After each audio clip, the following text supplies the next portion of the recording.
بسم اللہ الرحمن الرحیم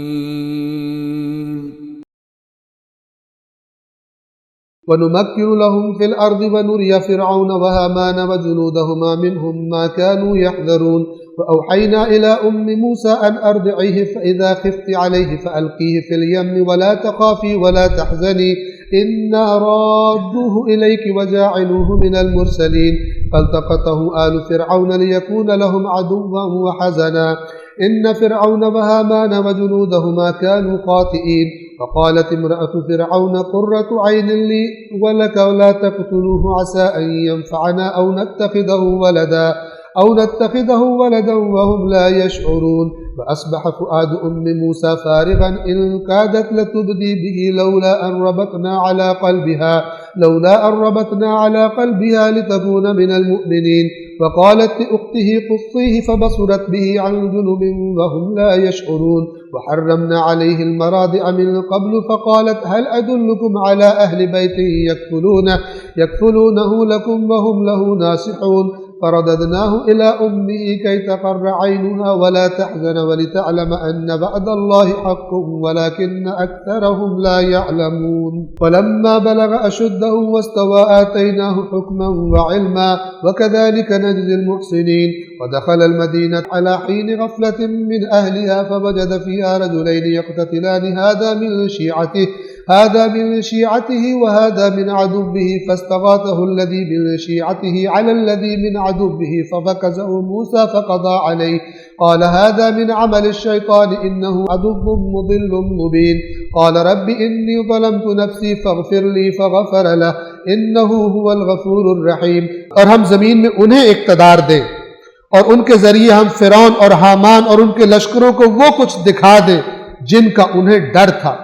اور ہم نے مادر موسیٰ کی طرف وحی بھیجی کہ انہیں دودھ پلائیں، اور جب ان کے بارے میں خوف محسوس کریں تو انہیں دریا میں ڈال دیں اور بالکل خوف اور رنج نہ کریں، ہم انہیں آپ کی طرف پلٹانے والے اور انہیں پیغمبروں میں سے قرار دینے والے ہیں۔ چنانچہ آل فرعون نے انہیں اٹھا لیا۔ فرعون کی بیوی نے، آپ کو واقعہ معلوم ہے، فرعون ذبح کروا رہا تھا جو اس کو نجومیوں نے بتایا تھا، تو اللہ نے الہام کیا اور یہ خیال آیا، پیدا ہوا خدا کی طرف سے حضرت موسیٰ کی ماں کے دل میں، انہوں نے حضرت موسیٰ کو ایک جھولے میں ڈالا جو پانی میں تیر سکتا تھا اور دریائے نیل کی موجوں کے سپرد کر دیا، اور اپنی بہن سے کہا کہ ان کو دیکھتی جاؤ کہ یہ جھولا کس طرف جاتا ہے۔ اور پھر فرعون کی قوم یعنی فرعون کی بیوی وہاں پر دریا کے کنارے بیٹھی تھی، اس کو بچہ بہت پسند آیا، اس کے دل میں خدا نے محبت ڈالی اور وہ بچے کو لے گئی، حالانکہ جس کپڑے میں لپٹے ہوئے تھے حضرت موسیٰ، فرعون کو بھی پتہ چل گیا کہ یہ بچہ یہ بنی اسرائیل میں سے ہے، یہ قبطی نہیں ہے، یہ بچہ عبری ہے اور بنی اسرائیل کا ہے۔ اس نے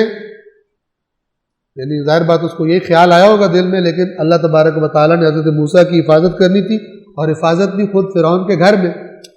اللہ تبارک و تعالیٰ نے اس کی بیوی کے دل میں ایسی محبت ڈالی کہ اس نے فرعون کو قائل کر لیا کہ یہ ہمارے گھر میں پلے اور ہمارے لیے ہو سکتا ہے کہ اس میں خیر و برکت۔ چنانچہ آل فرعون نے انہیں اٹھا لیا تاکہ وہ ان کے لیے دشمن، اب خدا کہہ رہے اس لیے اٹھا لیے تاکہ موسیٰ انہی کا دشمن بن جائے اور انہی کے لیے غم کا باعث بنے۔ جس کے لیے سینکڑوں بچے ذبح کروا دیے، اس کو اٹھا کے اپنے گھر میں پالا۔ خدا اس طرح جو کام کرنا ہو اسے کرنا۔ یقیناً فرعون اور حامان اور ان دونوں کے لشکر والے خطا کار تھے، اور فرعون کی بیوی نے کہا یہ تو میری اور تیری آنکھوں کی ٹھنڈک ہے۔ حضرت موسیٰ کے بارے میں کہا کہ یہ کتنا پیارا بچہ ہے، اسے قتل نہ کرو، کیونکہ اس نے کہا یہ تو بنی اسرائیل کا، اسے قتل کرو، اسے قتل نہ کرو، ممکن ہے یہ ہمارے لیے مفید ثابت ہو یا ہم اسے بیٹا بنا لیں۔ اور جبکہ وہ موسیٰ کو زندہ رکھنے کے انجام سے بے خبر تھے، انہیں شعور بھی نہیں تھا کہ کیا کرنے لگے۔ اور ادھر مادر موسیٰ کا دل بے قرار ہو گیا، قریب تھا کہ وہ یہ راز فاش کر دیتی، یعنی غم کے مارے ایسی بات کر دیتی کہ لوگوں کو پتہ چل جاتا کہ یہ کس کا بیٹا ہے۔ اگر ہم نے ان کے دل کو مضبوط نہ کیا ہوتا تاکہ وہ ایمان رکھنے والوں میں سے ہو جائیں۔ اور مادر موسیٰ نے ان کی بہن سے کہا کہ اس کے پیچھے پیچھے چلی جا، تو وہ موسیٰ کو دور سے دیکھتی رہی اور دشمنوں کو پتہ نہ چلا، یعنی وہ چھپ چھپ کے دیکھتی رہی کہ کہاں جا رہا ہے، اور انہوں نے دیکھ لیا کہ فرعون والوں نے فرعون کے محل میں اٹھا کر حضرت موسیٰ کو لے گئے، اور ہم نے موسیٰ پر دودھ پلانے والیوں کا دودھ حرام کر دیا۔ اب دودھ پلانے والیاں آئی، حضرت موسیٰ کسی کا دودھ نہیں پیتے، اور یہ خدا کی حکمت تھی، خدا بند عالم کا پلان تھا۔ چنانچہ موسیٰ کی بہن نے کہا، کیونکہ وہ جاسوسی کر رہی تھی کیا کیا ہو رہا ہے، تو جب دودھ پلانے والیاں بلائی گئی تو انہوں نے دیکھا کہ حضرت موسیٰ کسی کا دودھ نہیں قبول کرتے، تو انہوں نے کہا کہ میں آپ کو ایک ایسی دودھ پلانے والی کا بتاتی ہوں کہ مجھے یقین ہے کہ موسیٰ اس کا دودھ قبول کر لیں گے۔ کیا میں تمہیں ایک ایسے گھرانے کا پتہ بتا دوں جو اس بچے کو تمہارے لیے پالے اور وہ اس کے خیر خواہ بھی ہوں؟ اور اس طرح ہم نے موسیٰ کو ان کی ماں کے پاس واپس پہنچا دیا تاکہ ماں کی آنکھیں ٹھنڈی ہو جائیں اور وہ غم نہ کرے اور یہ جان لے کہ اللہ کا وعدہ سچا ہوتا ہے، لیکن ان میں سے اکثر نہیں جانتے۔ اور جب موسیٰ رشد کو پہنچ کر تن و مند ہو گئے تو ہم نے انہیں حکمت اور علم عطا کیا، اور ہم نیکی کرنے والوں کو اسی طرح جزا دیتے ہیں۔ اور موسیٰ شہر میں اس وقت داخل ہوئے جب شہر والے بے خبر تھے۔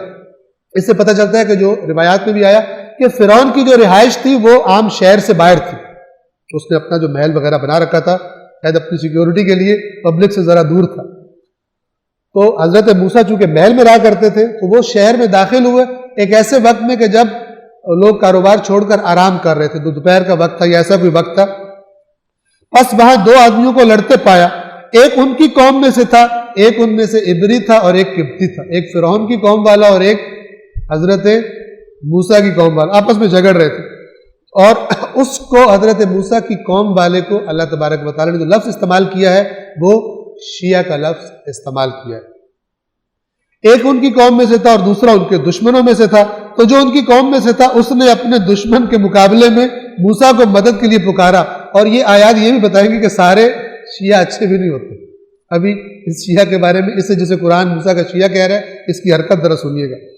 اس نے اپنے دشمن کے مقابلے میں موسیٰ کو مدد کے لیے پکارا تو موسیٰ نے دوسرے کو گھونسا مارا اور وہ گھونسے سے اس کا کام تمام ہو گیا، یعنی نیت نہیں تھی قتل کی، لیکن وہ لگا ایسے زبردست طریقے سے، حضرت موسیٰ تھے بھی ماشاءاللہ